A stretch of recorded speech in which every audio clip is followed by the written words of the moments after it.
¿Qué es lo que pasa cuando el Parlamento se fusiona con lo digital? En un primer momento, esta idea surge de acortar la brecha con lo público. Los parlamentos, al trasladarse a lo digital, establecen una nueva relación con la sociedad.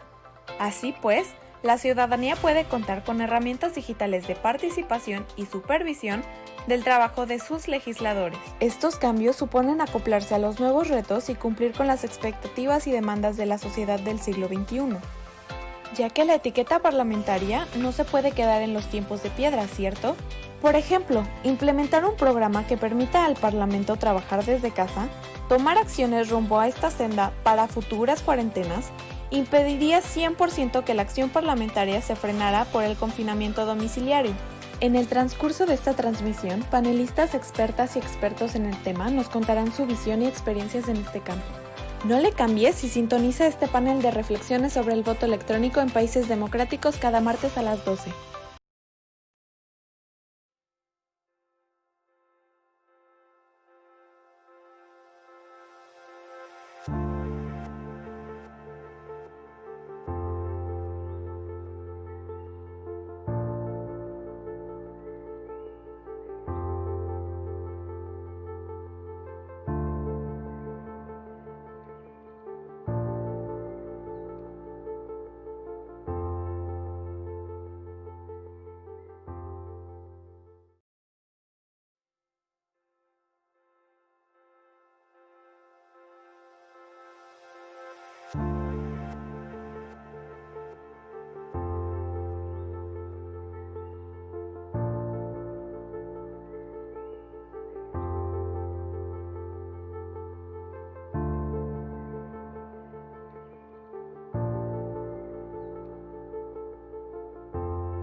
A este webinar Implementación del voto electrónico en países democráticos, organizado por el Organismo Público Local Electoral del Estado de Veracruz y la Universidad Cristóbal Colón, con sede en el puerto. El día de hoy tenemos el gusto de arrancar con nuestro sexto panel de discusión, el cual discutirá un tema de gran interés para el día de hoy: Parlamento digital. Antes de comenzar, me gustaría recordarle al público nuestras citas todos los martes a las 12 del día. No olviden registrarse en el formulario que pueden encontrar en la página web del LOPLE Veracruz, ya que al finalizar el ciclo de paneles estaremos enviando constancias para aquellas personas con registro en al menos 50% de los paneles. Sin mayor premura, me permito presentar a quien fungirá como moderador del panel. Él es el consejero electoral del OPLE Veracruz, Quintín Antario Barganés Escandón. Él es licenciado en Derecho y maestro en Administración Pública por la Universidad Anáhuac. Cuenta con diversos diplomados en Sistema Penal Acusatorio, Derecho Electoral y Derechos Políticos y su tutela. Estos dos últimos por la Escuela Judicial Electoral. Fue designado como consejero presidente del Consejo Municipal de Orizaba para el proceso electoral 2016-2017 y como consejero electoral del 15 Consejo Distrital del INE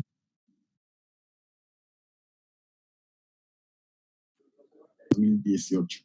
Desde 2018 participa como consejero electoral del Consejo General de OPLE Veracruz y actualmente preside las comisiones de promoción de cultura democrática y de vinculación con organizaciones de la sociedad civil. Estimado Quintín, adelante. Muchísimas gracias, querido consejero Juan Manuel, maestro Juan Manuel.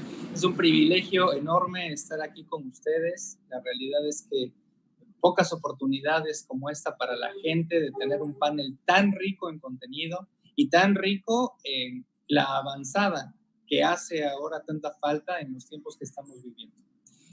Les doy la más cordial bienvenida al panel de Parlamento Digital, en el cual discutiremos las experiencias comparadas de los métodos que países democráticos han utilizado para adaptarse a las nuevas generaciones y retos que ofrece el 2020 en materia parlamentaria.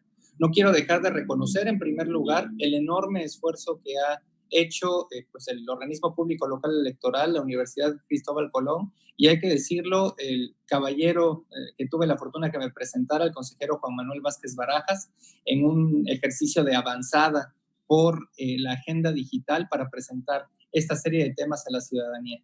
Agradezco muchísimo a las y los presentes y me permitiré leer un muy breve extracto curricular de su vasta trayectoria en cada uno de los casos. Comenzaré en primer término por el maestro Juan Manuel Casanueva, quien actualmente es director ejecutivo de SocialTIC México. Investiga y promueve proyectos de tecnologías de la información y de la comunicación para el cambio social en América Latina. Es el CEO y cofundador de SocialTIC, una organización sin fines de lucro que permite a los creadores de cambios a través del uso estratégico de las tecnologías de la información y la comunicación. Ha administrado, capacitado y asesorado a organizaciones no gubernamentales, gobiernos y organizaciones multinacionales sobre el uso de las TIC para la transparencia, la rendición de cuentas, la promoción, la participación ciudadana, los datos abiertos, la seguridad y la privacidad digitales, la cultura abierta y la ciudadanía digital en toda América Latina. También ha colaborado con el International Center for Journalists, Knight Fellow, en 2014 a 2015, trabajando con organizaciones de medios para innovar en periodismo investigativo y de datos.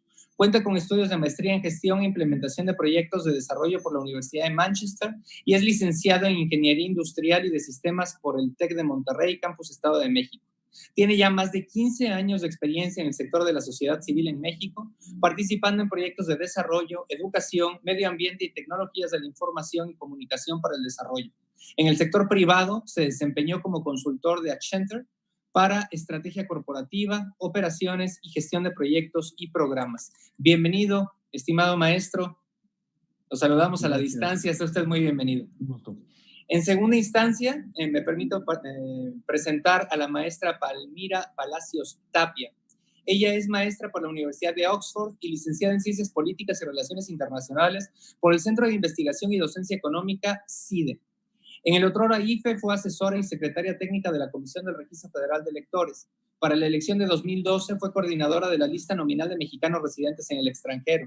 De 2014 a 2017, consejera electoral del Instituto Electoral del Estado de México. Y de 2017 a 2019 se integró al Sistema Anticorrupción del Estado de México, fungiendo el último año como su presidenta.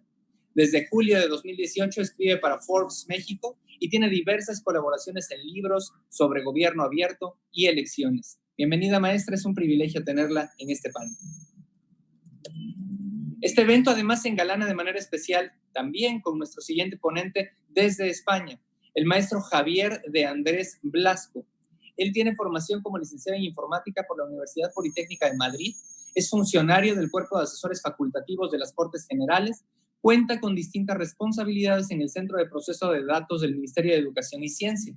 Funge como máximo responsable de informática del Senado durante casi 20 años y desde hace 12 es director de TIC en el Congreso de los Diputados, al que viene representando en distintos foros internacionales. También es autor de diversas publicaciones relacionadas con Internet y profesor del Cuerpo Superior TIC de Administración Pública. Cuenta con un máster en Gestión y Análisis de Políticas Públicas y es integrante del Grupo de Estudio Internacional sobre Inteligencia Artificial. Es ponente en congresos nacionales e internacionales sobre informática parlamentaria y modernización de administraciones públicas. Bienvenido, pasando el Atlántico, estimado maestro. Sea usted bienvenido. Nuestra cuarta ponente en esta tarde de martes es la profesora e investigadora doctora Joy Langston. La doctora Langston ha hecho varios estudios sobre la vida organizativa del PRI, incluyendo un libro titulado Democratization and Authoritarian Party Survival, Mexico Spree, publicado en Oxford University Press. También le interesa el federalismo político, en particular el poder de los gobernadores. Actualmente está trabajando en un proyecto sobre campañas legislativas en México. Ha publicado sus atinados trabajos en el Journal of Politics, Legislative Studies Quarterly, Comparative Political Studies y Comparative Politics, además de Foro Internacional y Revista Mexicana de Sociología. Fue editora de Política y Gobierno de 2007 a 2012. A nombre del Organismo Público Local Electoral del Estado de Veracruz, bienvenida también, por supuesto, doctora Joy Langston, es un privilegio contar con su presencia.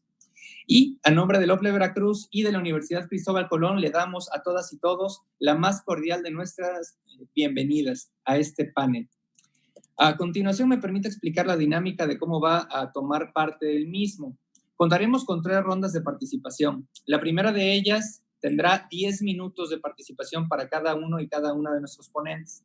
En la segunda ronda, estos 10 minutos se volverán 5. Y en la tercera ronda, cada ponente contará con 4 minutos de participación como máximo para responder a las preguntas del público y cerrar sus participaciones. Cabe mencionar que las y los ponentes podrán ver en el usuario que dice timer, aquí en la cuadrícula de presentes, podrá ver el tiempo que le resta.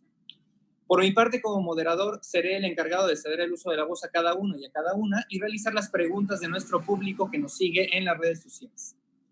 Para orientar la conversación, nuestras invitadas e invitados podrán hacer uso de los siguientes puntos de reflexión. Quiero decirles que esto no está centrado o sojuzgado a que tengan forzosamente que reducirse a esto su participación. Al contrario, simplemente son puntos orientativos, como lo son la apertura legislativa a medios digitales, la adecuación de la normatividad, mecanismos de parlamento abierto, redes sociales y representación política, actividad parlamentaria en tiempos de COVID-19 y cómo atraer nuevas generaciones a lo público. Sin mayor dilación, pasaremos a la primera ronda a cargo, comenzando por el maestro Juan Manuel Casanueva. Tiene usted el uso de la voz, maestro. Bienvenido. Muchas gracias por el espacio y muchas gracias por este diálogo muy necesario en estos momentos y sobre todo cuando estamos aprovechando momentos de crisis para poder mejorar muchos de los aspectos en los que vivimos en materia de apertura y uso de, en este caso también, tecnologías para beneficio de la ciudadanía. Me parece fundamental primero hacer algunas aclaraciones sobre qué tipo de elementos estamos hablando, ¿no?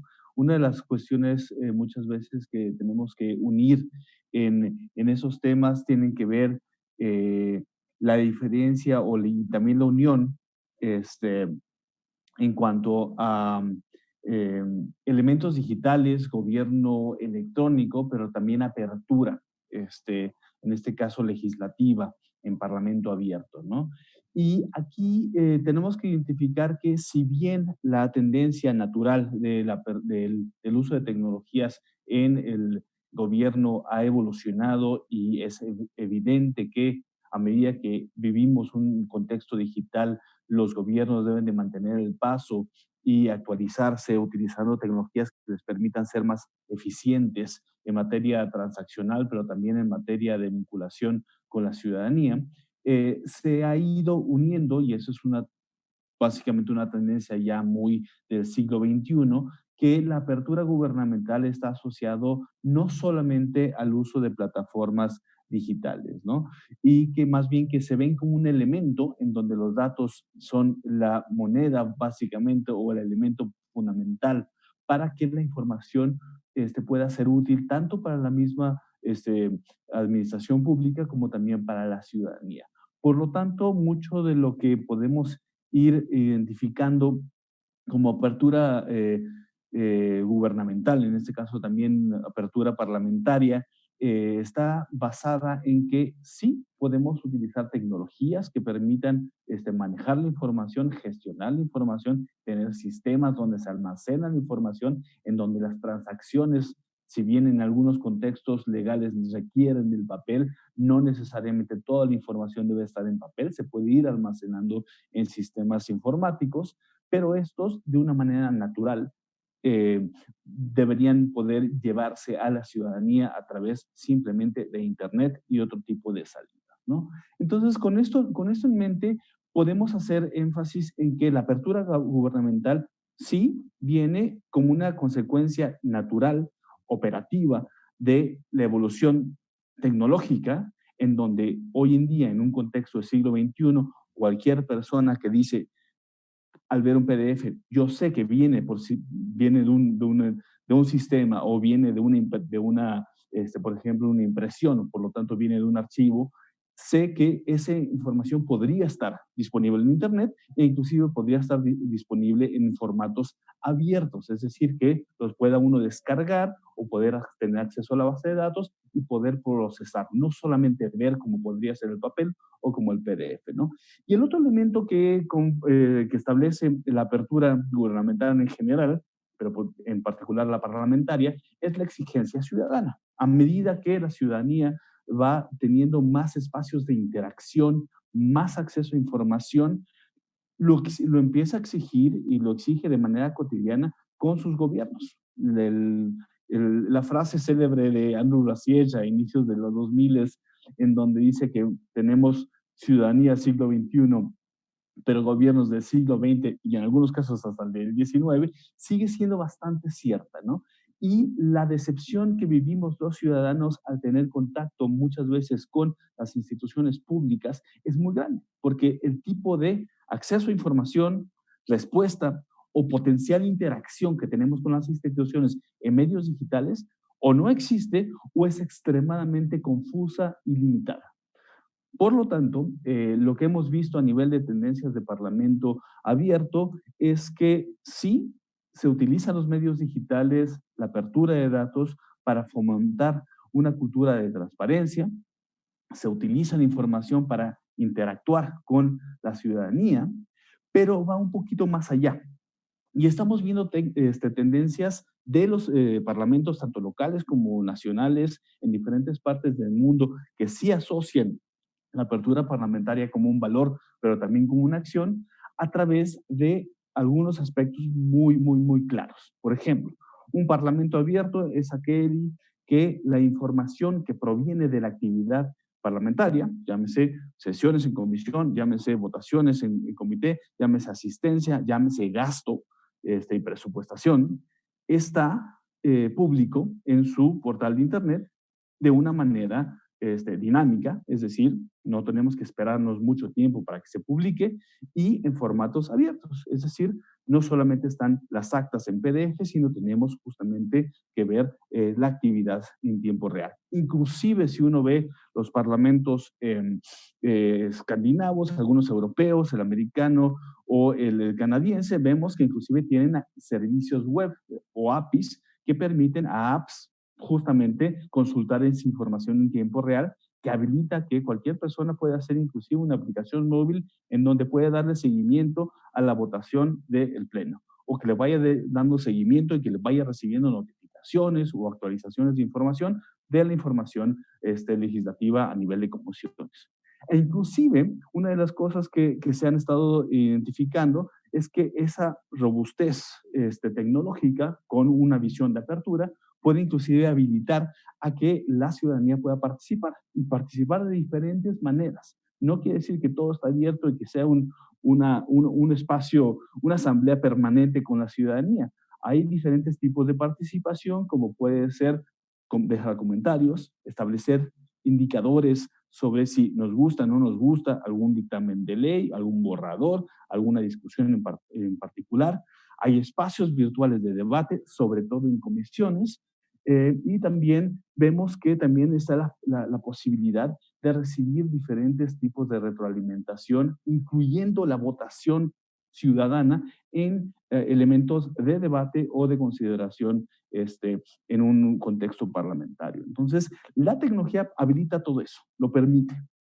Y la otra tendencia que estamos viendo que debe ser natural en un ámbito digital desde el quehacer gubernamental y en particular los parlamentos, es que el llevarle información a la ciudadanía empieza a ser cada vez más dinámico y que busca ser mucho más interactivo. Tradicionalmente los espacios digitales de comunicación parlamentarios son confusos, son técnicos y muchas veces tienen como figura a las personas que son legisladoras, legisladores en su momento, en lugar de buscarle hablar a la ciudadanía. Entonces, el cambio que vemos muchas veces desde los enfoques de apertura parlamentaria tienen que ver en que los espacios digitales, tanto redes sociales como espacios de audiovisuales, como las páginas web, buscan hablarle al ciudadano o ciudadana, empezando con dos elementos. La educación. Tenemos que asumir que el rol de comunicación debe ser formativo, no solamente publicitario de las figuras parlamentarias. Deben de explicar qué hace el Parlamento, qué se está discutiendo y si es relevante pasar al segundo elemento, que es la participación o interacción, ¿no? Esos espacios para la ciudadanía deben de ser naturales en cuanto a interacción y no simplemente una pantalla más, como lo que muchas veces estamos viendo en el mal llamado Parlamento abierto en el contexto actual, que es básicamente una lista muy pequeña de personas que tienen acceso a el Parlamento, hablan y se puede ver por YouTube, ¿no? Eso es extremadamente limitado. Y por último, algo que estamos identificando como una tendencia de apertura parlamentaria es que justamente la información puede hacerlo más accesible a la ciudadanía. Y en ese elemento retomo dos aspectos que ya mencioné, pero me parecen muy importantes. El primero es que se le debe hablar a la ciudadanía a través de sus formatos. El ejemplo más vanguardista que muchas veces hemos reiteradamente destacado es el Parlamento abierto canadiense, en donde en su página principal del sitio web tiene un buscador y una nube de palabras de los temas que se están abordando en ese momento. Por lo tanto, se está tratando de hablar el idioma natural, digital, de la ciudadanía, que es decir, lo primero que hacemos al estar en un espacio digital es tener contexto de búsqueda, ¿no? Buscamos.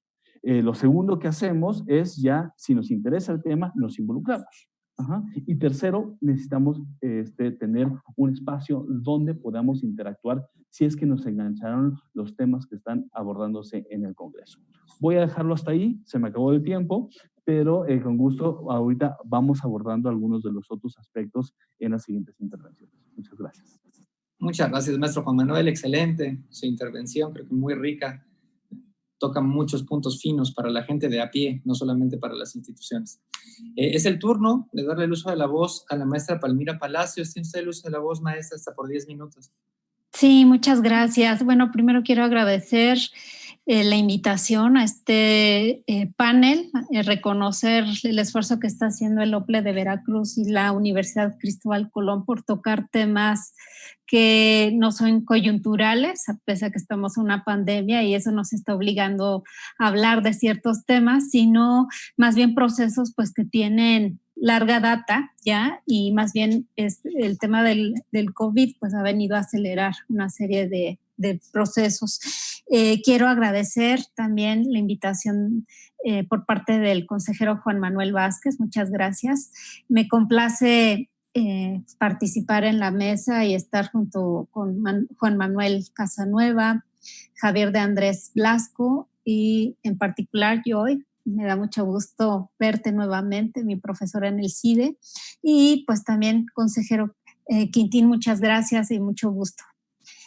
Bueno, yo quisiera empezar mi intervención situando un poco una discusión conceptual, si me lo permiten decirlo así.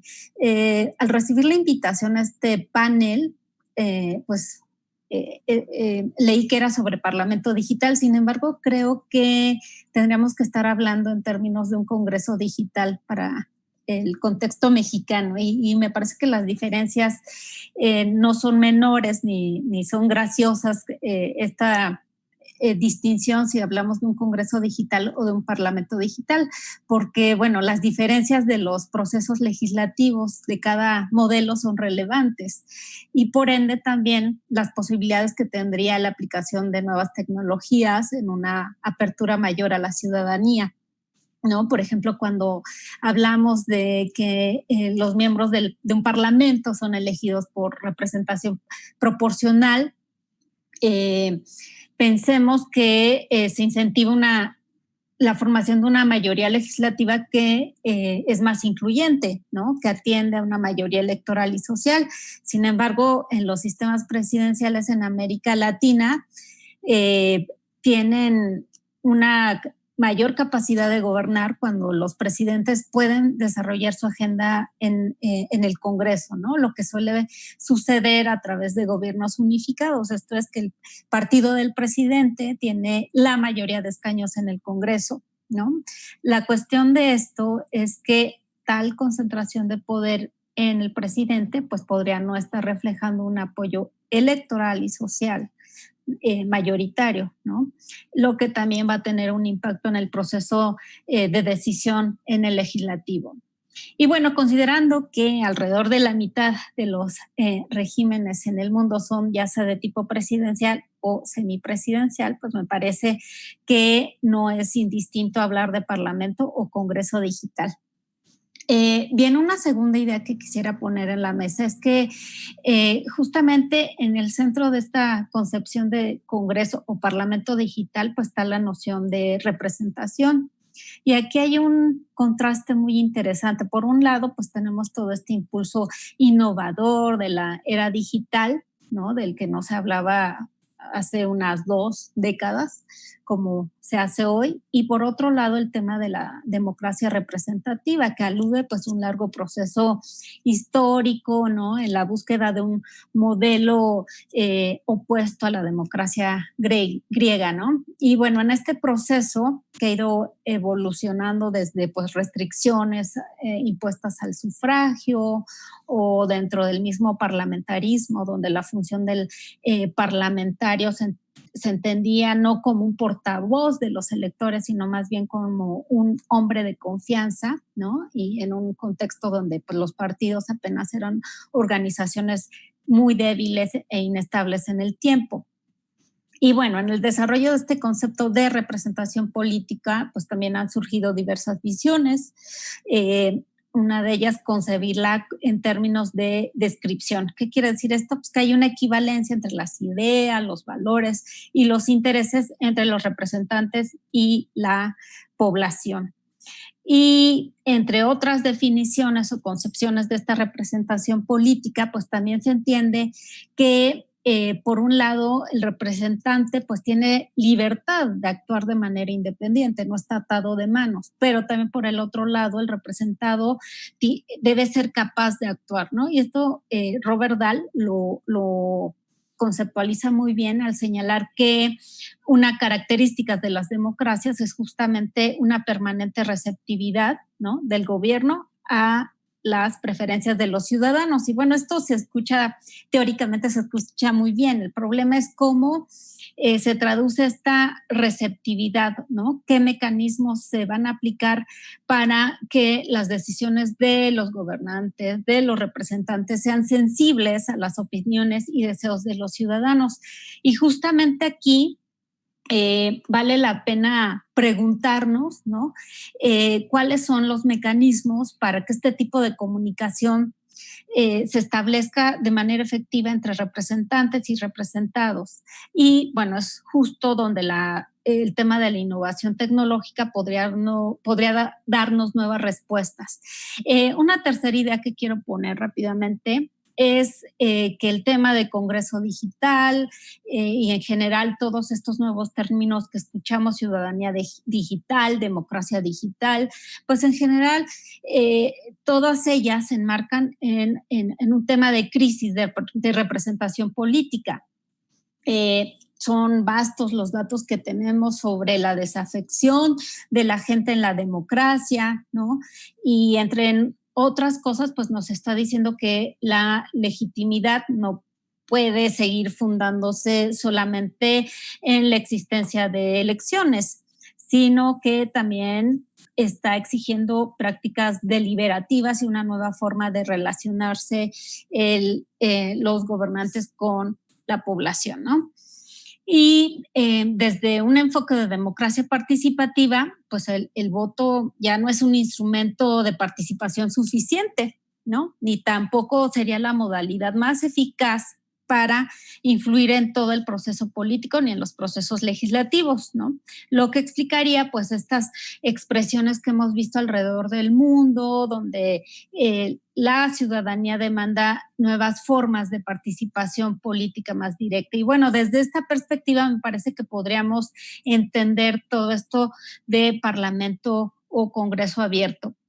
En términos generales, pues hay muchas definiciones, las podemos encontrar rápidamente en Internet. Una de ellas es de Parlaméricas y la Red Latinoamericana por la Transparencia Legislativa, que lo entiende como una nueva forma de interacción entre la ciudadanía y los poderes legislativos, ¿no?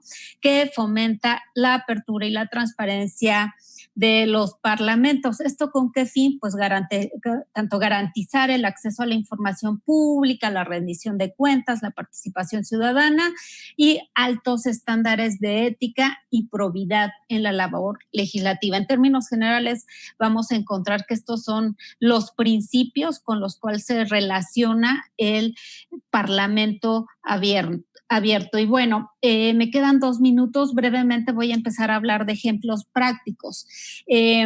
Voy a, decir que pues en México aún priva la imagen de que tenemos un poder legislativo opaco, sometido al poder presidencial. Sin embargo, pues hay diversos estudios que nos muestran que la actividad legislativa cada vez es más accesible, sus miembros están quizá hoy más que nunca bajo un escrutinio público, ¿no? Y también ha habido avances importantes para transparentar la acción legislativa.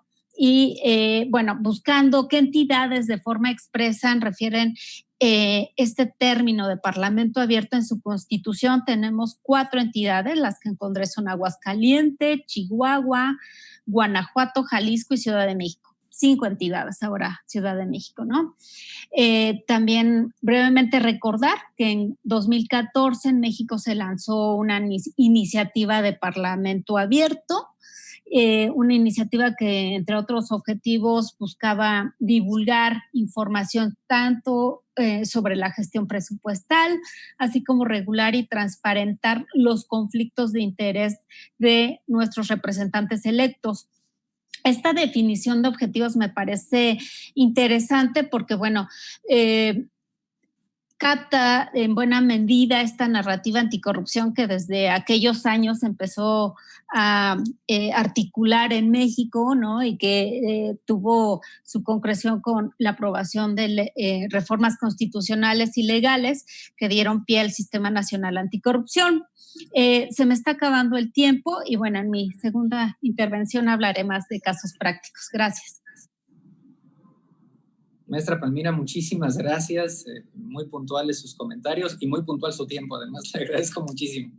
Es turno de ceder el uso de la voz al maestro Javier de Andrés Blasco. Maestro, tiene usted el uso de la voz hasta por 10 minutos.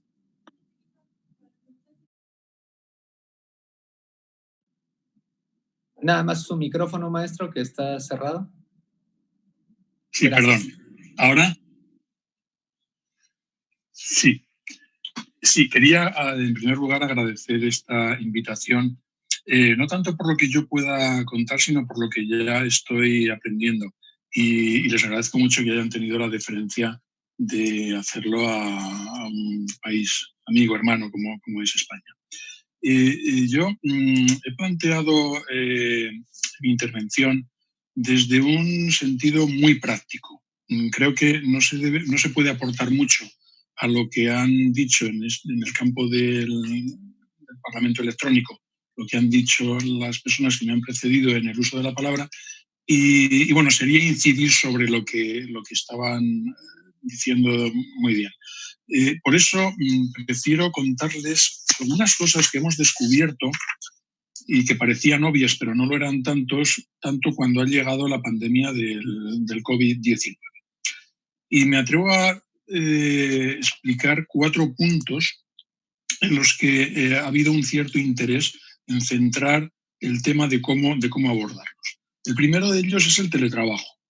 El teletrabajo, todos pensábamos que sabíamos lo que era el teletrabajo, pero cuando en un parlamento ponemos en marcha el teletrabajo, resulta que no todo el mundo entiende el teletrabajo y lo que implica de la misma manera. Alguien piensa que hacer teletrabajo es conectarse al correo electrónico y a unos documentos que redacta y envía a sus superiores y no va mucho más allá de eso. Creo que el teletrabajo, con el punto de inflexión que puede suponer lo que nos está pasando, puede ir mucho más allá y habría que empezar por ver que un teletrabajo que sea más completo, implica que yo me pueda conectar a la unidad, al PC que tenga en la oficina y hacer todo o casi todo lo que yo haría si fuera a la oficina. Es decir, trabajar con las aplicaciones, no solo atender al correo, no solo atender a unos documentos, sino tener otras iniciativas, otros requerimientos que me puedan surgir en cualquier momento y darles la respuesta adecuada. Cuando se plantea esto, y en España la pandemia ha atacado de una manera muy dura, nos damos cuenta de que hay mucha gente que en casa no tiene todos los medios tecnológicos que se precisarían. Y algunos que tienen esos medios tecnológicos, pero se deben utilizar para otros casos. Por ejemplo, un funcionario del Congreso de los Diputados tiene un PC en casa y tiene 2 hijos que además utilizan también ese PC para recibir las clases del colegio al que asiste habitualmente. Ya tenemos un problema de que ese PC se puede utilizar de una manera que no es completa porque quizá necesitara 3 PCs para hacer el trabajo y para que los niños atendieran a las clases. Cuando se plantea eso, se ve también que quizá el ancho de banda que se tiene en casa pues tampoco soporta el tener más de una conexión. Y se van produciendo una serie de interrogantes en los que se dice, bueno, no podemos parar, tenemos que seguir trabajando desde casa, pero no tenemos los medios. Y entonces la pregunta es, ¿el Congreso de los Diputados debe gastar dinero en facilitar estos medios y a cuántas personas? Hay personas que pueden teletrabajar, hay personas que se necesita su recurso de manera presencial. Bueno, se abre un debate. Si luego tengo algunos minutos puedo decir cuáles son las soluciones que hemos adoptado, pero me gustaría por lo menos marcar los 4 puntos que les quería explicar. El segundo sería el de las videoconferencias. Los órganos habitualmente se reúnen en el Congreso. Se reúne la mesa, se reúne la Junta de Portavoces, se reúnen las comisiones, hay sesiones plenarias y después de los 2 primeros plenos, de las 2 primeras sesiones, pues ya, bueno, se piensa que esto tiene que seguir funcionando, pero a ver cómo lo hacemos. Y surgen las videoconferencias y surgen los productos de videoconferencia, que son productos en principio domésticos, luego van siendo más institucionales. Hay que preparar las salas. El problema en el que no se piensa al principio es que puede haber una videoconferencia, pero en una sala hay una serie de personas y en casa hay otra serie de personas.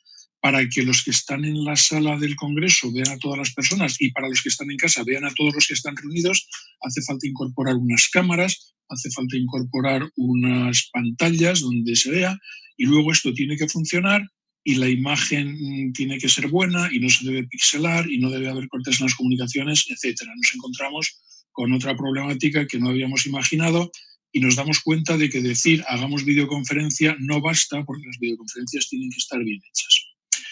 El tercer punto sería el registro electrónico. Cuando los diputados van al registro presencial, llevan unos papeles o pueden hacer un registro electrónico que ya se venía utilizando, pero no de una forma masiva. Ahora, en este momento, sí que todos los grupos parlamentarios intentan registrar proposiciones. Imagínense simplemente hacer preguntas al gobierno. Eso se registra de una manera electrónica. Volvemos a la situación que les comentaba para los 2 puntos anteriores. ¿Esto cómo lo hacemos? Se decide que ya que vamos a hacer un registro electrónico, que vamos a potenciar las aplicaciones informáticas que había y que los grupos utilizarán el registro. Pero ¿quién lo utilizan? Cualquier diputado tiene que pasar por el visto bueno del portavoz, tiene que reunirse algún grupo dentro de los grupos parlamentarios, algún grupo que tome decisiones para ver cómo se hace. ¿Y eso cómo se hace? Por videoconferencia. Y entramos otra vez en las videoconferencias. Lo de las videoconferencias se ha ido solucionando porque cuando se ha cogido un poco de práctica, pues entonces eso se han solucionado muchos problemas. pero no en todos los casos, y tampoco todos los diputados están totalmente familiarizados con la tecnología, y en este momento la tecnología para hacer todas estas cosas es esencial. Y me voy al cuarto punto, que es el más importante y el que puede ser más ilustrativo, y es el voto telemático. En el Parlamento español, bueno, concretamente en el Congreso de los Diputados, un poco después se hizo también en el Senado, se inició una aplicación informática protegida por la Ley de Firma Electrónica para que diputados y diputadas pudieran votar de forma telemática en las sesiones plenarias.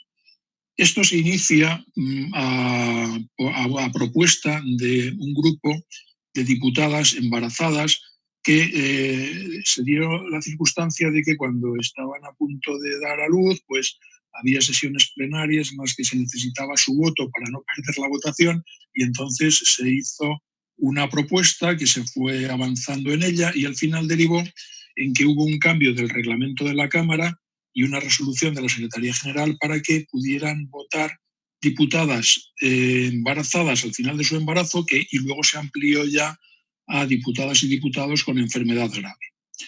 Bueno, esto se hizo en 2012 y ha estado funcionando hasta que inició la pandemia, de manera que en cada pleno pues, podían votar por este método de los 350 diputados y diputadas que hay en el Congreso, pues podían votar entre 5 y 10 personas en cada pleno, y en algunas menos, o sea, era algo marginal. Hasta el principio de la pandemia había una experiencia ya de unas 2.500 votaciones por este método. Cuando empieza la pandemia, esto se ve como una vía para que todos los miembros del Parlamento voten de forma telemática, y se amplía con una resolución de la Presidencia para que se pueda utilizar no solo ya por embarazo o por enfermedad grave, sino en estas circunstancias del COVID-19. Les voy a decir los datos a fecha de hoy. Llevamos casi 30.000 votaciones.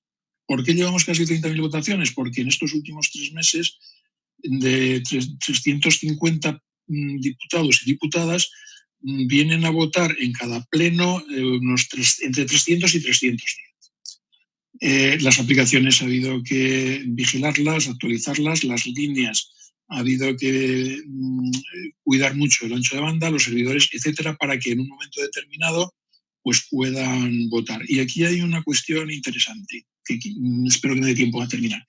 Estas votaciones antes se hacían no al mismo tiempo que se votaba de forma presencial, se hacía un poquito antes, 2 o 3 horas antes, y no se podían votar todos los asuntos en los transaccionales, y en algunos casos no se podía votar. Esto se amplía y ahora se puede votar en todos los casos.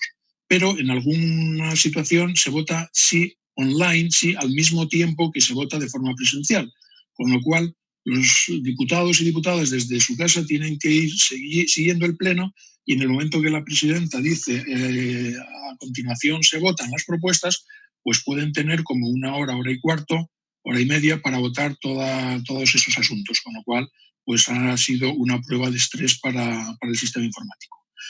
Un apunte solamente ya, se ha creado una comisión de reconstrucción social y económica con unos buzones de participación ciudadana, y en este momento más que nunca se está dando una importancia especial a la reutilización de los datos, de las bases de datos que contiene.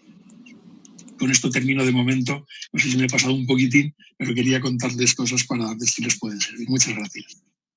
Muchísimas gracias, maestro Javier. Es turno de cerrar la primera ronda con la doctora Joy Langston. Por favor, doctora, si está en mano. Muchas gracias. Yo también quisiera agradecer a los organizadores de este evento. Estoy aprendiendo mucho y estoy muy agradecida que me han permitido estar aquí con ustedes hablando de tecnologías nuevas y representación política. Yo creo que yo voy a ser la menos positiva en términos de las posibilidades de mejorar la representación política a través de la tecnología o a través de los parlamentos abiertos. Yo tengo mis dudas que los ciudadanos tengan mucho interés en la política o en las negociaciones políticas tan feas y tan sucias y tan difíciles que pasen para que los partidos lleguen a acuerdos en términos de ley. La política en todos los países, no nada más en México, la política es sucia, es complicada, es difícil de entender. Los temas son complicados, las negociaciones también. Muchos ciudadanos simplemente no quieren saber de eso. ¿Cuántos, o sea, eso me ha pasado a mí muchas veces en México? ¿Cuántas de ustedes no han escuchado que un amigo o una amiga diga, la política no me interesa, es muy aburrida, es fea, o algo por el estilo? Muchos en México y alrededor del mundo no quieren también entender, quieren tener sus creencias que no cambian a través de evidencia nueva. Simplemente ven al programa de noticias que más acerque a su ideología ya dada, y ya con eso no es un proceso de aprendizaje, es un proceso de reforzamiento de creencias ya existentes. Yo lamentablemente tengo que ser muy honestas. Entre Estados Unidos, yo soy de Estados Unidos, y México, donde he vivido 30 años, no veo muchos ciudadanos del siglo XXI, la verdad. Lo que sí veo y sigo viendo en ambos países son políticos muy ambiciosos, muy energéticos y interesados en sus carreras. Recuérdense lo que escribió James Madison en El Federalista, que a la vez que necesitamos la capacidad, la energía y la inteligencia de los políticos, son también los actores más peligrosos en términos de sus posibles acciones en contra de la democracia.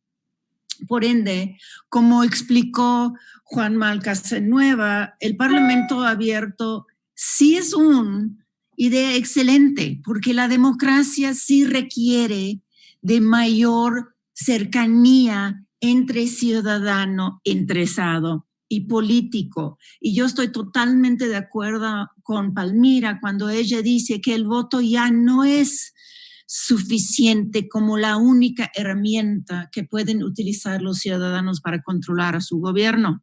El Parlamento abierto sí es una nueva forma de interacción entre ciudadanos y las cámaras legislativas o el gobierno en general, que ayuda a la apertura, la transparencia y el acceso a información pública. Todas estas cosas que francamente los políticos quieren tomar sus decisiones por las razones que sean, y en realidad la vasta mayoría no les interesa o no quieren francamente que los ciudadanos entiendan por qué están tomando estas decisiones. Entonces, los ciudadanos tenemos pocas oportunidades de incidir en la toma de decisión más allá del voto. El Parlamento abierto ofrece nuevas formas de incidir.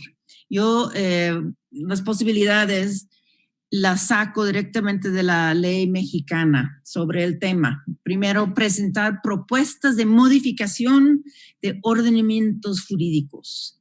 Impulsar la mejor implementación de los lineamientos, eso sí es argot de la burocracia, ¿verdad? Impulsar propuestas de asignación de recursos que fortalezcan programas, políticas y acciones para su implementación. Todo eso suena maravilloso. Nosotros podemos tener un poco más control y incidencia en la toma de decisión y en cómo se gasta el dinero del presupuesto federal. Entonces, el Parlamento abierto es una forma, yo diría, débil de obligar a los legisladores a escuchar a voces y opiniones que no vienen desde los partidos o los intereses económicos más ligados a los partidos y legisladores. Sin embargo, aunque les dé la oportunidad de hablar a nosotros los ciudadanos, que obviamente es un derecho constitucional, no es necesario que los legisladores escuchen o tomen en cuenta nuestras opiniones sobre distintos temas. Es decir, que el peso de los intereses políticos y las negociaciones que se dan dentro de las cámaras pueden ser mucho más fuertes que las mejores opiniones, con mayor información, con el mejor sentido del público, del bien público que tenemos nosotros desde fuera de las cámaras.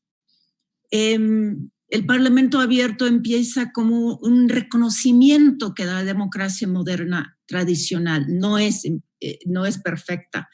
Y es cierto, la representación electoral es una liga débil para que obliguemos a los políticos electos a seguir las exigencias y las demandas de nosotros, los votantes.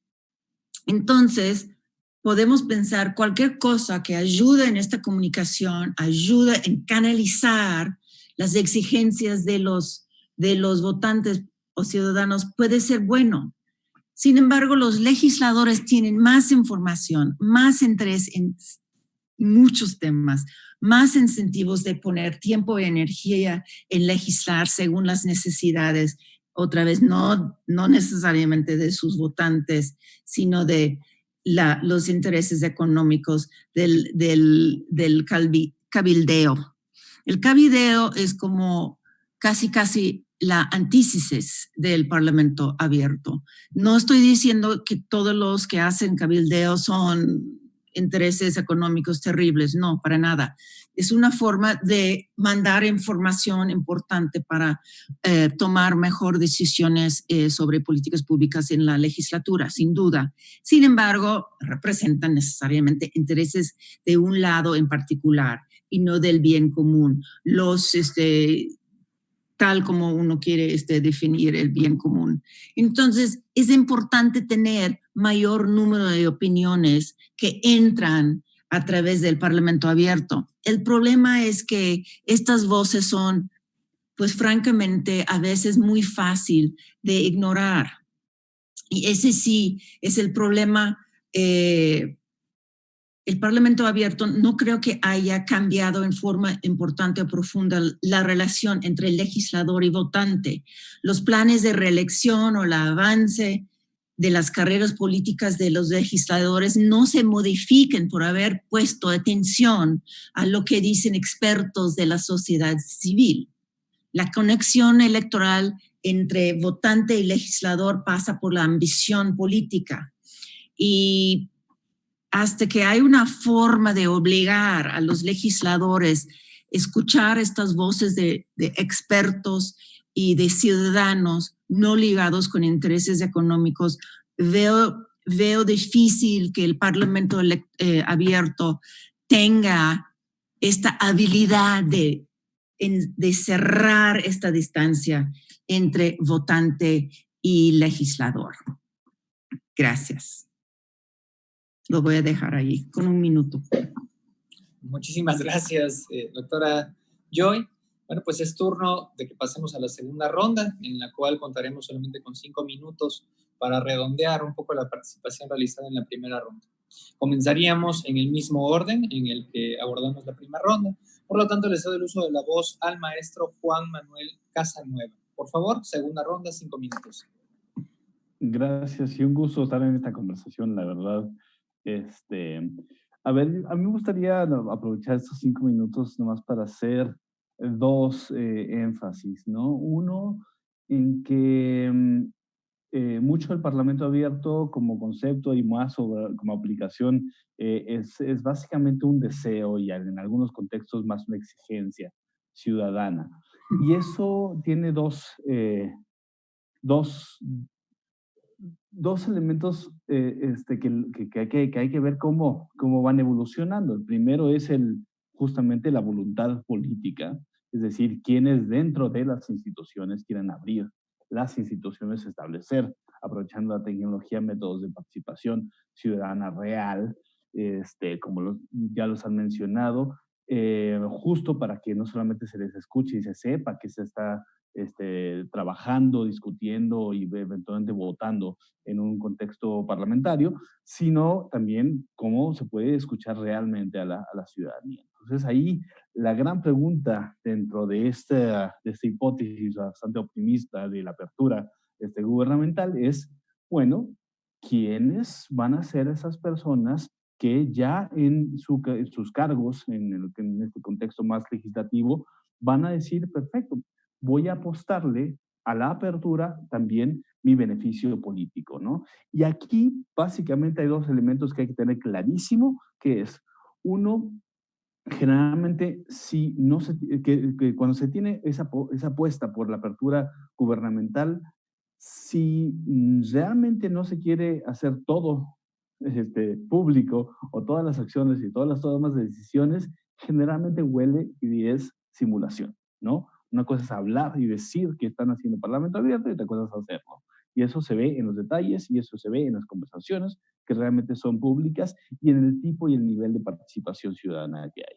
Y el otro elemento es que muchas veces si se escucha, por más que sea más complejo y es una apuesta compleja de hacer a la ciudadanía, eventualmente si se tiene esa retroalimentación y esa entrega de vuelta a las necesidades ciudadanas, debería generar ese capital político. No va a ser fácil, no va a ser tan poderoso como las prácticas tradicionales clientelares a masas que generalmente no participan de manera como quisiéramos en un contexto ideal. Tenemos toda razón, pero es una apuesta muy difícil que muchas veces todas estas ideas de apertura gubernamental pues van a depender de estos, como se le llama en el argot de apertura, campeones de gobierno, funcionarios públicos, o en este caso líderes de apertura parlamentaria que empiezan a abrir esa brecha y empiezan a establecer ciertos estándares. Y el segundo elemento que me parece fundamental abordar es la ciudadanía. La ciudadanía, toda la ciudadanía, seguramente estamos muy desinformados, estamos muy involucrados en nuestros propios ámbitos de discusión y muchas veces lo más relevante para la ciudadanía es lo más inmediato a nivel local y a nivel temático. De ahí que la lógica de discusión y participación ciudadana en comisiones es la que más tiene sentido. No en pleno, no tiene sentido el pleno. Y de ahí que la lógica de transformar también a través de los medios digitales la comunicación social y en lugar de estar centrada en los políticos, en las figuras, tratar de formar y también buscar informar a la ciudadanía, debería estar fomentando justamente ese círculo lo más positivo posible. Porque hay que recordar que la ciudadanía educada, cuando participa, es la que puede generar justamente ese tipo de círculo virtuoso y no al revés. Entonces, a medida que la institución también se dedica a informar, a involucrar, la participación ciudadana va a ser mejor. Si la institución va a esperar a que el sistema educativo, no sé cuántas generaciones, genere este tipo de cambio social, va a ser mucho más complejo.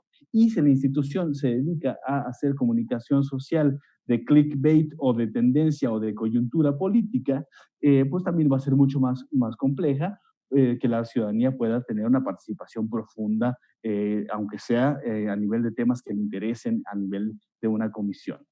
Pero bueno, entonces dejo esos dos temas allí en la mesa para seguir reflexionando y muchas gracias otra vez por su atención. Muchas gracias, maestro Juan Manuel. Continúa el turno de la maestra Palmira Palacios. Gracias, consejero. Bueno, yo en esta oportunidad quisiera ahondar más sobre algunas experiencias prácticas, porque cuando hablamos de parlamento abierto, pues hay un riesgo de caer en una imagen casi romántica, ¿no? De esta nueva relación, matrimonio entre gobernantes y representados. Y lo que vemos alrededor del mundo son prácticas con distintos grados de éxito, ¿no? De la aplicación de herramientas tecnológicas, pues en esta co-creación de leyes o en esta nueva sinergia entre la ciudadanía y los legisladores. Por ejemplo, hay procesos de legislación crowdsourcing que permite a la ciudadanía justamente colaborar en la elaboración de leyes. Y lo interesante de este concepto es que esta participación en línea de la gente, pues no solamente se limita al establecimiento de la agenda, que ya de por sí pues es un punto relevante, sino también en su participación en distintas etapas del proceso legislativo.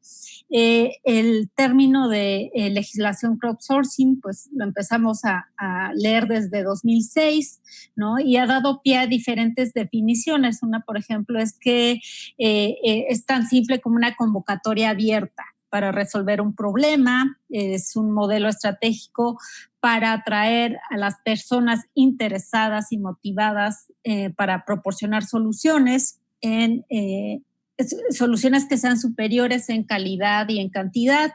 Y, en fin, podemos encontrar diversas definiciones, pero en general se refiere pues a una actividad online participativa que involucra a personas, instituciones u organizaciones a través de una convocatoria abierta para realizar libre y voluntariamente una tarea. Y bueno, estos procesos de participación y colaboración ciudadana, como el crowdsourcing, atienden a este nuevo paradigma de gobierno abierto, ¿no? Creo que ambos términos pues están sumamente ligados y los principios, como ya hemos tenido oportunidad de escuchar, son compartidos por ambas nociones. Y ejemplos prácticos, por ejemplo, pues alrededor del mundo ya han sido referidos algunos. Finlandia, por ejemplo, en 2012 lanzó una plataforma de código abierto, ¿no? Que permite a sus votantes a elaborar nuevas leyes, y cualquier propuesta que recibe más de 50,000 firmas se les considera automáticamente, son automáticamente analizadas por el Parlamento. Lo mismo en la Cámara de Diputados de Brasil, tiene un estándar de datos abiertos, lo mismo que el código para la plataforma de gobierno del Reino Unido, o la versión de código abierto que utiliza el Parlamento Europeo desde 2010, ¿no? Que le permite, por ejemplo, a los europarlamentarios gestionar todos los documentos en una sola ventana de Internet y pues también poder gestionar miles de enmiendas en una única ventana del navegador. En el caso concreto de México tenemos, por ejemplo, un caso interesante con la reforma política de la Ciudad de México, cuando el grupo de trabajo que apoyó en la redacción de la Constitución de la Ciudad de México justamente conoció de propuestas de la gente que lograran un determinado apoyo en la plataforma Change.org. Y además se pusieron kioscos móviles para quienes no tuvieran acceso a plataformas digitales. Este tipo de ejemplo pues está vinculado, hay que recordarlo, esta herramienta tecnológica respondió en buena medida pues a una caída abrumadora de apoyo popular al entonces jefe del Distrito Federal, Miguel Ángel Mancera, ¿no? Y bueno, así podemos encontrar algunos otros ejemplos alrededor del mundo y a nivel local también en el país. Pero lo cierto es que pues este ejercicio este ejercicio en materia de Parlamento abierto en México no ha logrado institucionalizarse y más bien responde pues a situaciones coyunturales, ¿no? A la conveniencia de las agendas de los legisladores y que como buen políticos pues pueden ver una oportunidad interesante en darse un baño de legitimidad al pasar estas propuestas de reforma o de cambio constitucional en Parlamento abierto. Y ahondaré más en mi última participación. Muchas gracias. Muchas gracias, maestra Palmira. Sin ánimo de hacer una participación yo mismo, pero pues estoy totalmente de acuerdo. Es una oportunidad para las y los políticos de ponerse al día, ponerse siglo XXI e innovar en incluir a la gente en la toma de decisiones. Pero bueno, es turno del maestro Javier de Andrés Blasco. Por favor, maestro, hasta por 5 minutos. Su micrófono nada más, maestro. Muchas gracias, consejero. Sí, yo también quería concretar la reflexión en 2 puntos. Y el primero de ellos es que, como ven, me estoy refiriendo continuamente a las circunstancias que ha provocado la pandemia del COVID-19. Pero yo creo que a partir de ahora va a haber un punto de inflexión. Yo les refería antes 4 puntos que dan el teletrabajo, las videoconferencias, el registro electrónico y el voto telemático. Creo, sinceramente, que a partir de ahora no va a desaparecer. Es decir, durante la pandemia hacemos teletrabajo, hacemos videoconferencias, luego ya, cuando se resuelve el problema principal de la pandemia, pues quitamos todo esto. Yo creo que no, que va a seguir.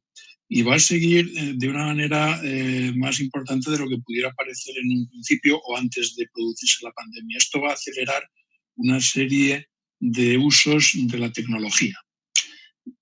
Habrá que regularlo de alguna manera. Habrá que decidir ya que todo el mundo entienda el concepto de teletrabajo de una manera parecida para aplicarlo en consecuencia, y de la misma manera con los otros 3 puntos que les reseñaba. Esto creo que va a significar que el Parlamento va a ser mucho más tecnológico. Y la pregunta que yo me hago es si, en la misma medida que va a ser mucho más tecnológico, el Parlamento va a ser mucho más abierto. Ahí ya tengo alguna duda, porque llenar de tecnología la práctica parlamentaria puede hacer que se siga utilizando métodos y costumbres que se están haciendo ahora, pero de una manera más fácil, más eficiente, etcétera. Pero no sé si eso va a conseguir que el Parlamento sea más abierto. Yo también soy un poco escéptico en la línea que decía la profesora Joy Lanston, porque a veces cuando abrimos muchos canales de participación pensamos que se van a llenar de opiniones interesantes y resulta que en primer lugar no lo es tanto, y en segundo lugar estos canales de participación se convierten en una especie de ring de boxeo donde las opiniones enconadas, pues más que un debate del que se quiera sacar algo concreto, pues se convierten en un sitio donde la controversia no es agradable por los métodos y por las formas que se utilizan. Por lo tanto, creo que ahí hace falta un poco más de decisión política, porque la decisión política sí podría ayudar, cambiando algunas de las maneras en las que se lleva a cabo. Les decía que se acaba de crear en el Congreso de los Diputados una comisión que se llama Comisión de Reconstrucción Social y Económica. Tiene 2 objetivos. Uno, convocar a expertos, se ha hecho en 4 grupos, convocar a expertos de distintas, no solo tendencias, sino de distintas especialidades, para ver cómo entre todos se dan ideas para salir de esta crisis. Y un canal de participación ciudadana donde cualquiera puede opinar. Los documentos de los expertos no tienen ninguna discusión, están ahí para su lectura y análisis, pero en la participación ciudadana sí que se está observando pues, que son opiniones muy concretas de un caso determinado, muy interesadas y en algún caso alimentando polémicas, etc. Es también una cosa que yo creo que habría que tener en cuenta. Es decir, resumiendo, un Parlamento que sea más tecnológico, que lo será, porque de todas estas, de la pandemia y de todas estas circunstancias aprenderemos, pero no sé si eso es una traslación exacta de que el Parlamento más digital, más tecnológico, sea un Parlamento más abierto. Sinceramente, no sé, algo sí, pero no sé en qué medida, y no creo que sea en un paralelismo completo. Muchas gracias. Muchísimas gracias, maestro. Pues es turno de cerrar esta segunda ronda para la doctora Joy. Por favor, doctora, hasta por 5 minutos. Muchas gracias, de nuevo, muchas gracias. Yo voy a hablar en estos 5 minutos que tengo de otro tema que nos interesa, que son las redes sociales y la representación política. Las redes sociales, básicamente Twitter, Instagram, Facebook, etcétera, son muy poderosas, son una forma. ¿Y por qué son tan poderosas? Porque son una forma de agregar preferencias, en este caso, preferencias políticas en muy poco tiempo, o sea, estamos hablando de minutos a veces o horas, con poco o nada de inversión monetaria, salvo que uno esté usando bots. En tal caso, sí cuesta dinero. Pero redes sociales reales, no manipuladas, sí son increíblemente poderosas para cambiar opiniones de políticos. Y lo hemos visto, como dice el maestro, hemos visto ya mucho de eso en épocas de la pandemia. Todo el mundo está en su casa, muchos no están poniendo tanta atención a la política y de repente, ¡boom!, ahí sale el gobierno o estatal o federal, especialmente el gobierno federal, con una política que a nosotros nos parece horrorífica. ¿Y qué hacemos? Pues no podemos ir a cerrar Bucareli porque pues no está la secretaria. No podemos ir a gritar a nadie. Entonces, muchos se han recorrido a quejas en redes sociales. Y hemos visto que ha tenido mucho éxito. Estas como campañas no organizadas, esa es la parte más importante. Campañas no muy bien organizadas que de repente logra repelar o cambiar o modificar una política que para el grupo involucrado o afectado es muy peligroso. Entonces, no hay duda en mi mente que las redes sociales pues, sí pueden tener un efecto, una influencia muy fuerte sobre el quehacer legislativo. Entonces, tengo dos dudas al respecto.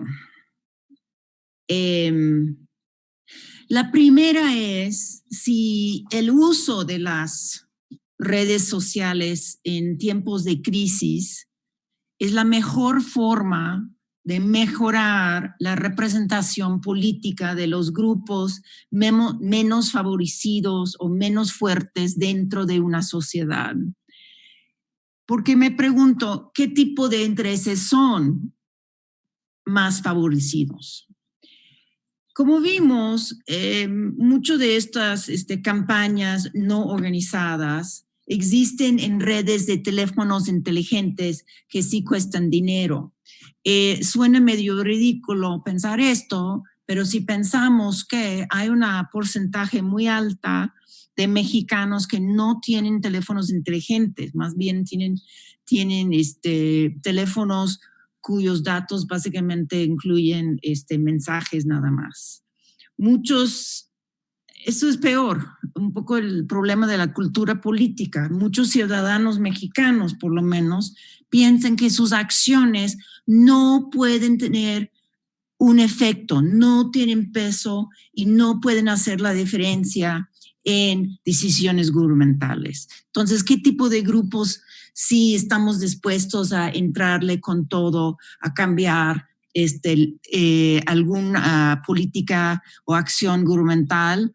Pues los más educados, los más cercanos al poder, francamente. Mi segunda pregunta, ¿qué es la representación política? ¿Qué tanta influencia deberíamos tener los ciudadanos en todos los temas de interés? Me preocupa un poco aquí también, tal vez por un sueño que ya no existe en la democracia real, que es la capacidad de los legisladores de, a pesar de la reelección consecutiva, constante, de sí pensar más allá de su propio bien o el bien de su partido y pensar en el bien público. Es muy difícil definir el bien público, sin embargo, yo creo que es importante por lo menos considerarla. Gracias. Muchísimas gracias, doctora. Pues muy puntuales todas y todos. Tengo aquí las preguntas, pasando a la tercera y última ronda, las preguntas que realizaron, que me están pasando aquí, que realizaron diversas personas en las plataformas, en Facebook y YouTube. Así que si me permiten, las iré leyendo en el orden en el que las tengo. Para el maestro Juan Manuel Casanueva, pregunta la usuaria Betina MB de Facebook: la implementación de parlamentos abiertos en todos los estados de la República sería una vía o camino para lograr un parlamento digital. Maestro Juan Manuel, hasta 4 minutos para responder y comentarios finales, si tuviera usted la gentileza. Gracias, Betina, por la pregunta. A ver, yo creo que es al revés. El Parlamento Digital quiere decir que se establece la tecnología digital para que pueda funcionar de manera en espacios virtuales y aprovechando tecnología digital el Parlamento. La apertura parlamentaria es eso, más poder tener los aspectos de transparencia y participación ciudadana y que pueda cerrar el ciclo de la apertura gubernamental como un todo, ¿no? Parlamento digital básicamente es que la transaccionalidad, lo que la operación del Parlamento se pueda hacer habilitada por tecnología. Entonces, básicamente lo que estaríamos buscando es que a medida que los parlamentos se van digitalizando y a medida que hay voluntad política en apertura gubernamental, podríamos aspirar para que haya parlamentos abiertos. Y cierro con 4 elementos un poquito más tecnológicos que me parece que dan para otra sesión de 2 horas, pero sí se me hacen importantes tener en el tintero. Uno, la infraestructura digital, justamente derivado de la pregunta de Betina, se nota que instituciones están más digitalizadas que otras, que tienen la parte de los fierros, en este caso el Parlamento Digital más robusto, ¿no? Ya se mencionó que las capacidades de reacción institucional al trabajar de distancia, al tener interoperabilidad de datos, se vieron reflejados para bien o para muy mal en el contexto de crisis, ¿no? Entonces, la madurez tecnológica y que también se están utilizando y se han ido desarrollando y se ha invertido en esas capacidades institucionales, hoy en día más que nunca se está viendo. 2, cuando hablamos de redes sociales, tecnologías, consultas u otro tipo de uso de tecnología digital para la participación ciudadana en contexto de parlamento abierto, estamos hablando de cómo se hace una participación ciudadana estructurada.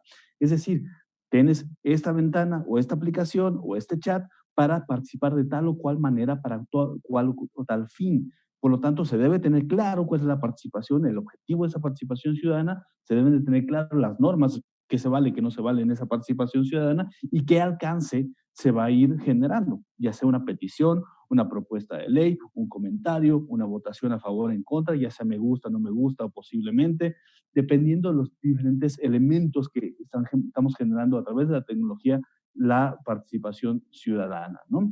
Y tercer tema que me parece importante y que ya lo mencionaron, pero me gustaría hacer mucho eco, que cuando hablemos de tecnología tenemos también que tener una visión realista de la tecnología. Muchas veces nos imaginamos en páginas web sofisticadas, nos imaginamos aplicaciones móviles y muchas veces la realidad de las personas está en una lógica tecnológica distinta a la que nos podemos imaginar. Y estamos hablando de que muchas veces deberemos identificar que el SMS sigue siendo algo relevante para interacción. Si no, en el contexto de COVID, México, la Ciudad de México ha tenido muchas de sus consultas sobre esta atención a la pandemia y a casos particulares a través de SMS.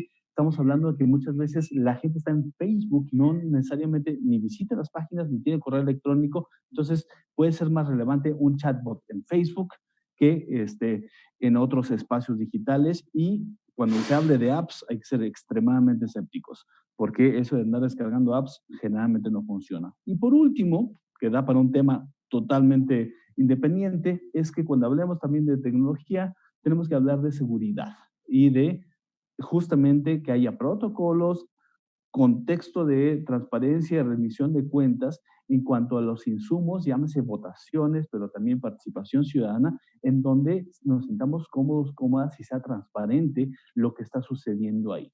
Entonces, no me voy a meter a temas de seguridad informática, pero sí en materia de que tenemos que vigilar la parte de seguridad y de confianza ante la ciudadanía cuando estamos utilizando medios digitales, porque también, si eso no se logra, se presta para retomar muchos aspectos bastante opacos y corruptos. Muchísimas gracias, maestro Juan Manuel. Paso con la pregunta para la maestra Palmira. La realiza en ronda general el usuario Rafael González Ortiz desde YouTube y le pregunta a todos los panelistas, pero en este caso se la hago a usted, maestra, ¿por qué es importante que la ciudadanía se involucre más en la toma de decisiones de las políticas públicas? Maestra, por favor. Su micrófono nada más, por favor. Sí, ahora sí. ¿Por qué es importante? Bueno, pues nada más y nada menos porque esas decisiones afectan la vida de la gente. Me parece que, bueno, quiero aprovechar esta pregunta de Rafael, pues también para ahondar un poco más sobre este escepticismo que me parece que lo ha puesto muy bien la doctora Joy al hablar de parlamento digital, ¿no? Y empezar a decir que pues la tecnología no es neutra, ¿no? Es política. Ya lo hemos estado viendo, hay un fenómeno en todo el mundo con este tema de la posverdad, donde estas formas de participación pues son vulnerables a la manipulación. Y en ese sentido, pues hemos visto, por ejemplo, cómo la voz de los ciudadanos en redes, pues ahora puede ser capturada por bots y estos nuevos fenómenos que también a la par del desarrollo de las nuevas tecnologías, también los actores políticos y económicos pues pueden aprovechar esas oportunidades para otro tipo de agendas. Y bueno, ¿por qué es importante participar, Rafael? Porque justamente estos espacios de participación que hoy nos ofrecen las nuevas tecnologías pueden ser aprovechados, ¿no? Por otro tipo de intereses. Y me parece que en un país como México, donde la relación entre representantes y gobierno ha sido más bien clientelar, ¿no? Pues justamente la gente, pues, ¿cómo ve a su diputado? Pues para pedirle servicios o pedirle algún tipo de favor, ¿no? Eso en el mejor de los casos. Pero también hemos visto en México cómo ciertas agendas pues han sido capturadas por organizaciones de la sociedad civil que finalmente persiguen sus propios intereses y sus propias agendas. Entonces, por eso es tan importante que una ciudadanía que de manera más independiente y libre aproveche estos espacios de interlocución con los legisladores, pues para justamente hacerse escuchar desde otras trincheras y no ser las mismas organizaciones las que estemos escuchando en los diferentes temas, en seguridad, en corrupción, ¿no? Sectores empresariales también que han sabido promover ciertas organizaciones y de alguna forma cooptar estos espacios de participación. Y bueno, también aprovecho para cerrar mi participación en este panel diciendo que una buena dosis de escepticismo es muy necesario, ¿no? Hay que moderar las expectativas. Este proceso, este fenómeno que estamos viendo en todo el mundo, pues va a ser largo y no va a ser lineal, ¿no? Y estamos viendo que se entrelazan situaciones del siglo pasado con el futuro, ¿no? Que es, por ejemplo, pues desigualdades en nuestras sociedades, en México en particular, donde hay una brecha digital que excluye a los más pobres, ¿no? Y donde se pueden perpetuar estas mismas desigualdades de no resolverse ciertas situaciones estructurales. Entonces, vamos a ver cómo se desarrolla este fenómeno, pero ante todo yo señalaría pues que hay que moderar nuestras expectativas y tomar como lo que es la tecnología. Nuevamente lo repito, no es neutra, es política. Muchas gracias. Muchas gracias, maestra Palmira. pues pasamos con la siguiente pregunta. Nada más, por favor. Va para el maestro Javier de Andrés Blasco. Pregunta Perla Melgarejo Viviano, usuaria de Facebook. ¿Cuáles considera que son los retos en materia de participación ciudadana para la eficiente implementación del Parlamento Digital en México? Gracias, maestro Javier. Tiene usted hasta 4 minutos para responder y comentarios finales. Sí, bueno, voy a tener alguna dificultad en responder a la pregunta sobre el panorama en México, porque no lo conozco lo suficiente. Puedo referirme al caso español, pero creo que es un caso prácticamente universal que debería servir para un montón de países.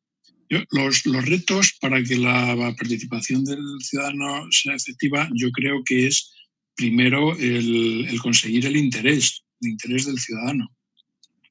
En un momento en el que hay una pandemia en España, en Madrid, a la gente, si escuchas las ediciones de radio y de televisión, muchísima gente está preocupada porque no llega a la Liga de Fútbol, porque no juegan el Real Madrid y el Barcelona.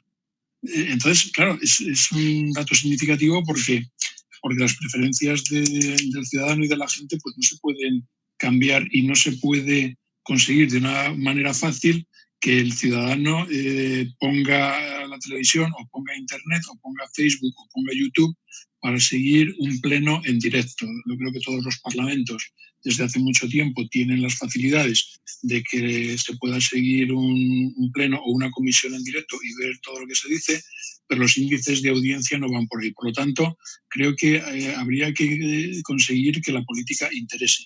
Y para que la política interese, creo que tienen que decidir en una gran parte formas de actuación, pero los propios políticos.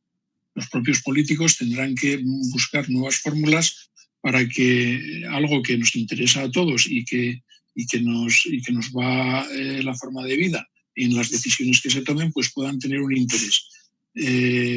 ¿Cómo se puede hacer esto? Pues con foros, con participaciones, con debates como el que se está teniendo ahora, pero para que se haga público y se consiga una iniciativa de la gente.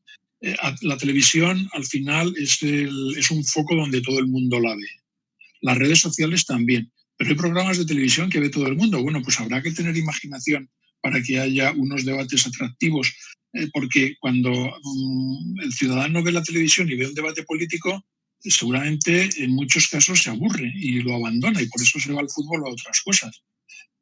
Si siempre oímos los mismos discursos con los mismos intereses, pues es difícil que la gente tenga un interés en opinar porque la gente no sabe para qué va a servir la opinión.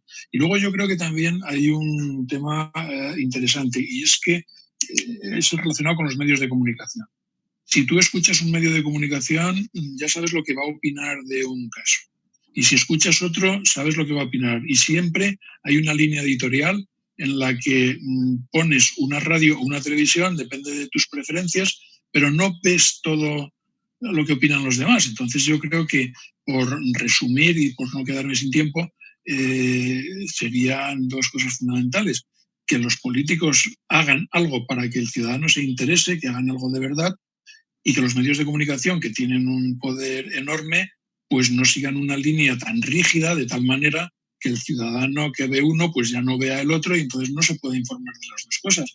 Eso vamos creando como soportes del fútbol y cada uno tiene su equipo y no le sacas de ahí. Creo que son dos problemas para que los ciudadanos se interesen de verdad por la política y puedan seguir un pleno de una manera distinta como lo hacen ahora, que realmente no lo siguen. Espero haber contestado mínimamente a la pregunta. Muchas gracias, maestro. Sin duda. Finalmente, paso con la doctora Joy y creo que es una pregunta muy importante también, como las que le han hecho a las demás y los demás ponentes. Ana CR de la plataforma YouTube pregunta: ¿cuál es el perfil idóneo de ciudadanía? Doctora, por favor, tiene usted 4 minutos. Gracias. Ay, muchas gracias. Súper, súper importante la pregunta. Bueno, los ciudadanos que se suponen que son casi necesarios para una democracia fuerte son ciudadanos educados de entrada, ciudadanos que por lo menos entienden o saben cómo funciona su propio sistema electoral y su propio gobierno federal. Esto ya es ganancia, ¿sí? O sea, en México y tampoco en Estados Unidos, no se enseñan muy bien ni cómo se elige las dos cámaras, ni cómo se elige el presidente, y una vez electos, cómo se interactúan, ¿sí? Yo aprendí de niña, yo aprendí más en una comercial, un mensaje público de una canción de cómo se hace una idea a una iniciativa de ley. Ok. Dicho eso, entonces lo primero es educación, ciudadanos educados. Segundo, yo creo que un ciudadano ideal sería un ciudadano que tenga suficiente recursos para que se pueda dar el lujo de interesarse en la política. Si uno está en la calle tratando de vender los suficientes chicles para que su familia pueda comer en la noche, francamente, es a esa persona quien más debería de interesar la política y lamentablemente es esa persona que menos vaya a poder participar en forma inteligente, en forma no inteligente, en cualquier forma en la política. Ese sí suena súper, yo qué sé la palabra, suena muy, muy trágica, pero es una realidad.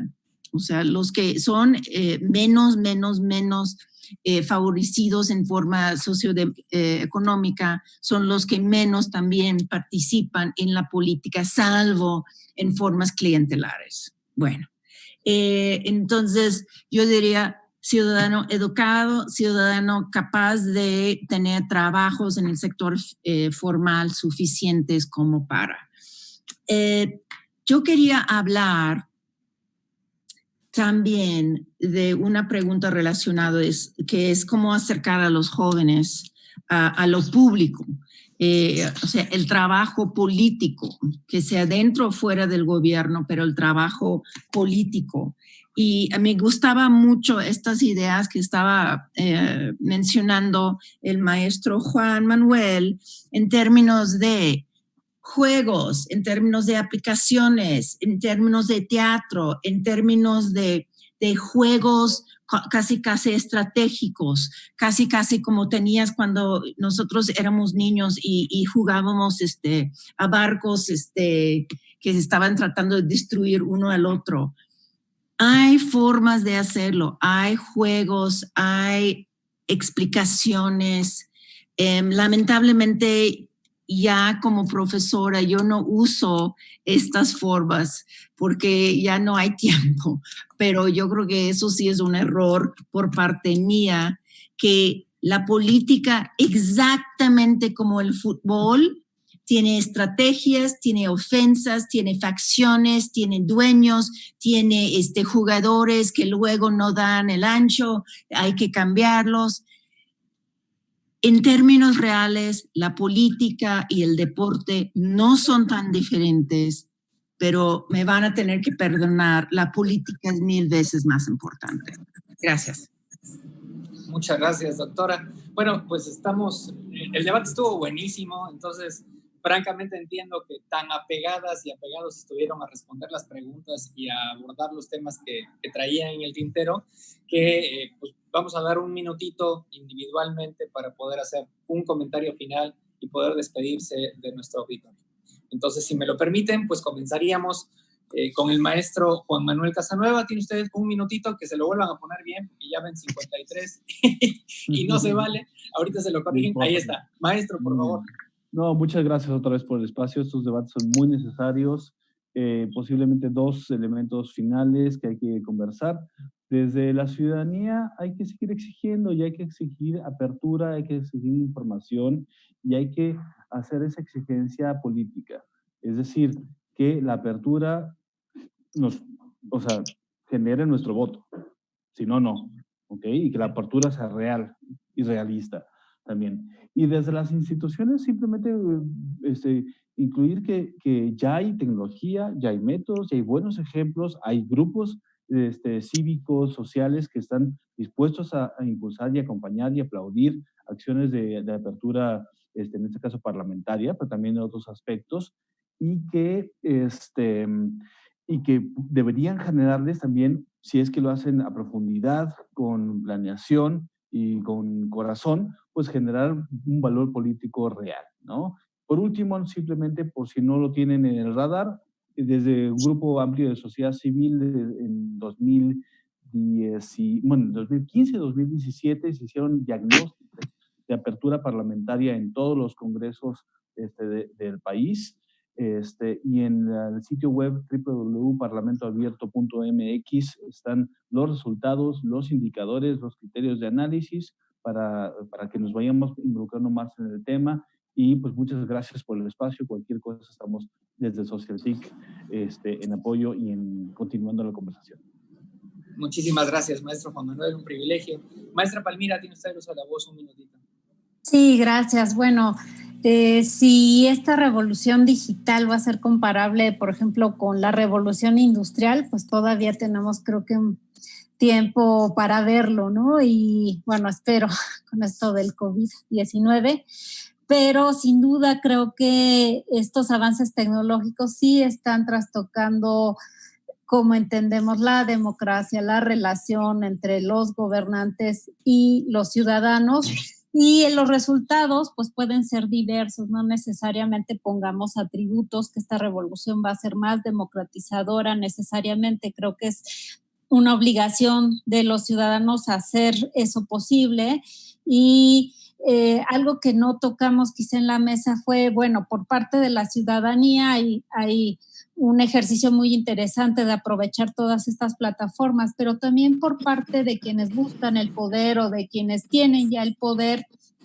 Creo que hay un nicho de oportunidad en aprovechar toda estas nuevas herramientas tecnológicas. Incluso me parece que el BID hablaba de gobernautas, ¿no? Y me parece que es un concepto interesante porque de alguna forma se está vislumbrando un nuevo tipo de liderazgo de personas interesadas en ejercer el poder, aprovechando unas nuevas sinergias con la ciudadanía, pero tomando estas nuevas tecnologías no solamente como una forma de legitimar sus decisiones o a manera de teatralizar, ¿no? De repente que vemos que en proyectos de ley todo se refiere a parlamento abierto cuando se resume quizá a videoconferencias por Zoom. Y creo que si algo hemos aprendido en esta mesa es que Parlamento Digital es algo mucho más amplio y con un impacto que puede cambiar, modificar las reglas del juego democrático. Entonces, bueno, nosotros hacernos de estos espacios y de estas nuevas oportunidades y que de las benditas redes sociales, pues nos apoyemos y aprovechemos esos espacios como ciudadanos libres. Gracias. Muchísimas gracias, maestra Palmira. Maestro Javier, un minuto para comentarios finales.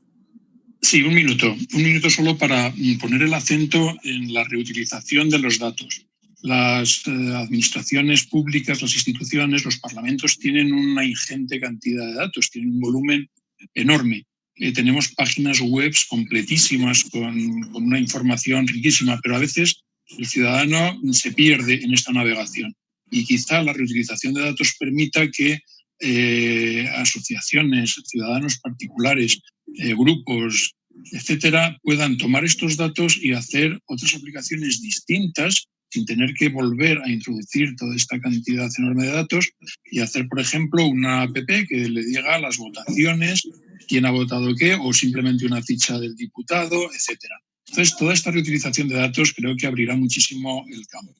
Y ahora, para terminar y ya como despedida, les me permitirán que cuente en el Congreso de los Diputados y en Madrid todo lo que he aprendido y lo divertido que ha sido este debate. Muchísimas gracias a todos.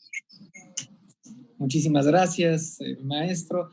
Ahora es turno finalmente de la doctora Joy. 1 minuto para reflexiones finales, doctora, por favor. Cómo no, con todo gusto. Yo quisiera cerrar mi participación aquí hoy diciendo que hay más de una forma de mantener una comunicación constante entre diputados y senadores y sus votantes. Y esto es la reelección consecutiva. Sin reelección consecutiva, el Parlamento abierto francamente no tiene mucho sentido, porque los líderes de las delegaciones en el Congreso son sumamente fuertes porque controlan las carreras políticas de los funcionarios electos. Ahora bien, México ya ha cambiado a tener, porque es México, tener una forma como pervertida de la reelección consecutiva, que es nada más puede ser un candidato otra vez en el próximo periodo de poder si te nominan el mismo partido. Eso es ridículo, recuérdense. Para hablar con tus votantes hay que regresar al distrito a pedir el voto. Muchas gracias.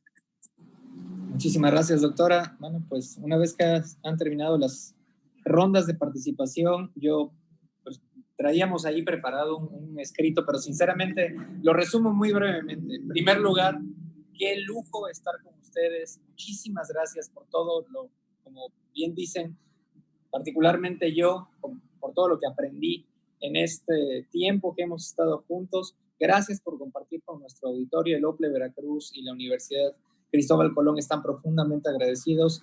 Sea yo el conducto para darles a ustedes ese agradecimiento y personalmente el doble agradecimiento por todo lo que he aprendido y por el gusto de estar aquí presentes al mismo tiempo refiriendo esto.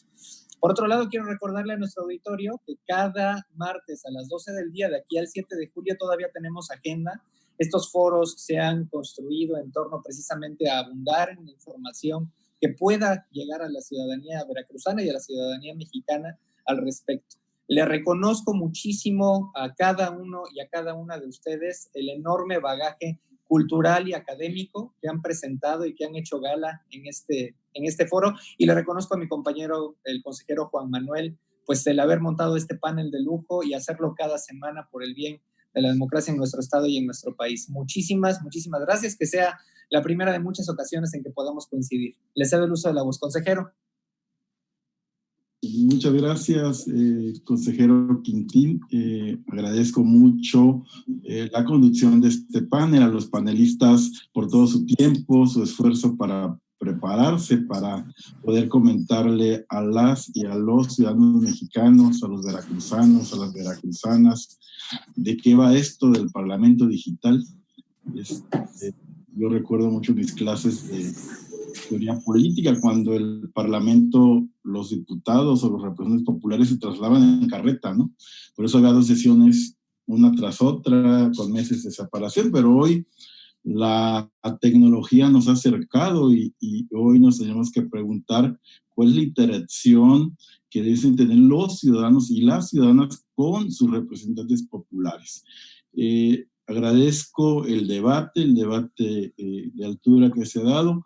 Me queda más que reiterarle a nuestro público que la semana que entra estaremos hablando de un tema interesante: democracia directa, participación ciudadana, democracia semidirecta a través del celular, a través de tecnología móvil. ¿Se vale? ¿Cómo le hacemos para conectar a los ciudadanos con la toma de las decisiones de lo público? ¿Basta la democracia representativa y como la conocemos, o es momento de darle un mejor uso al móvil o al celular?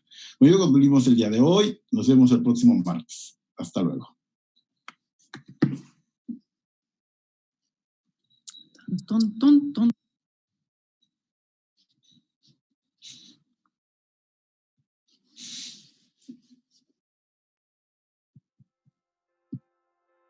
Muchas gracias, un placer.